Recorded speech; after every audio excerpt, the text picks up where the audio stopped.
தற்போதைய உடனுக்குடன் நேரலையில் நீலகிரி மாவட்டம் நெலாக்கோட்டை குடியிருப்பு பகுதியில் உலா வந்த காட்டு யானையால் அந்த பகுதியில் பரபரப்பான ஒரு சூழல் காணப்பட்டு வருகிறது. குடியிருப்பு பகுதியில் இருந்த வீட்டையும் காரையும் காட்டு யானை சேதப்படுத்தி சென்ற வீடியோ காட்சி வெளியாகி பரபரப்பை ஏற்படுத்தி இருக்கிறது. காட்டு யானையை வனத்துறையினர் வனப்பகுதிகள் விரட்டக் கோரி அந்த பகுதி மக்கள் கோரிக்கை விடுத்து வருகின்றனர். அண்மை தகவலாக பார்த்து வருகிறோம். இது குறித்தான கூடுதல் தகவல்களோடு எமது செய்தியாளர் சிவக்குமார் இணைப்பில் இருக்கிறார். வணக்கம் சிவக்குமார். தற்போது நீலகிரி மாவட்டம் நெலாக்கோட்டை பகுதியில் காட்டு யானை ஊருக்குள் புகுந்து அட்டகாசம் செய்து வருகிறது. வனத்துறையினர் அதனை காட்டிற்குள் விரட்ட ஏதேனும் நடவடிக்கை எடுத்து வருகிறார்களா? அந்த பகுதி மக்கள் சொல்வது என்ன? விரிவாக பதிவு செய்யுங்கள்.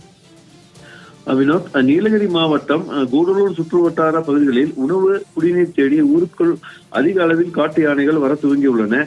இந்நிலையில் இன்று காலை நிலக்கோட்டை பகுதிக்குள் நுழைந்த காட்டு யானை ஒன்று வீட்டின் கிச்சன் சுவரை இடித்துக் கொண்டு வீட்டினுள் நுழைந்த காட்டு யானை வீட்டினுள் சென்று அப்பகுதியில் அடுத்த கதவையும் உடைத்து வெளியே வந்தது. இதனை கண்டு அப்பகுதியில் உள்ளவர்கள் கூச்சலிட்டதை தொடர்ந்து வீட்டில் இருந்தவர்கள் வீட்டின் முன் கதவு வழியாக உயிர் தப்பினர்.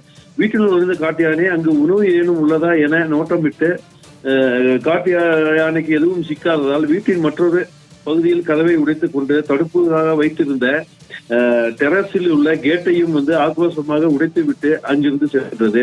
காலை நேரம் என்பதால் வீட்டில் இருந்தவர்கள் அதிர்ஷ்டவசமாக உயிர் தப்பியுள்ளனர். மேலும் அப்பகுதியில் நிறுத்தி வைக்கப்பட்டுள்ள காரையும் சேதப்படுத்தியுள்ளது. இதனால அப்பகுதி மக்கள் பெரு அச்சத்தில் உள்ளனர். ஊருக்குள் புகுந்த காட்டு யானையை வனத்துறையை விரட்ட வேண்டும் என கோரிக்கை விடுத்துள்ளனர். இந்நிலையில் வனத்துறையினர் அந்த யானையை அந்த பகுதியில் இருந்து வனப்பகுதிக்குள் விரட்டும் பணிகள் தற்போது ஈடுபட்டு வருகின்றனர். தகவல்களை வழங்கியமைக்கு நன்றி சிவக்குமார்.